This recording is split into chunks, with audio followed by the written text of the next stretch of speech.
L'homme soulève lentement le casque du géant. À ses côtés, Jacques lui tend prudemment le rayon de miel. À cet instant, le géant est encore plongé dans un rêve paisible, sans se douter du danger imminent. La seconde suivante, les deux saisissent l'occasion, placent le rayon de miel dans le casque, referment le casque puis s'enfuient en courant. Ils se cachent avec précaution derrière un rocher. Mais le géant continue de dormir profondément comme si rien ne s'était passé, alors qu'il commence à se demander ce qui se passe. Le géant se met soudain à paniquer et se gifle 2 fois, puis marche droit dans une flaque, et tombe face contre terre.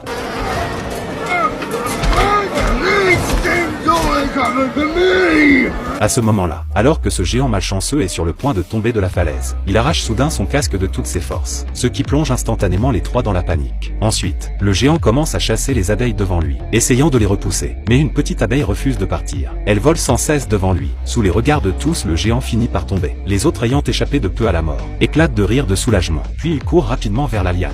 Mais à ce moment-là, le général s'arrête. Il s'avère que, pour la sécurité du royaume, le général veut qu'il rapporte d'abord la nouvelle du géant, tandis qu'il reste sur place, pour s'occuper du traître et récupérer la couronne. Avant de partir, Jacques lui remet son épée. Le général arrache l'insigne de son bras, et le donne solennellement à Jacques, ce qui signifie que Jacques devient officiellement membre de la garde royale. En les regardant partir en hâte, le général se prépare lui aussi au combat. Pendant ce temps, le géant continue de tomber librement dans les airs.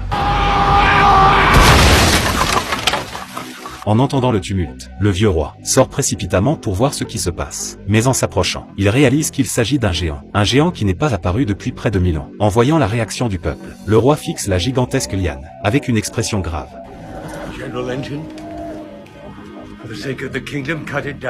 Mais les soldats reculent, et n'osent pas agir, car la princesse est encore suspendue à la liane. Face à cette situation, le roi tire son épée, et avance sans hésiter vers la liane.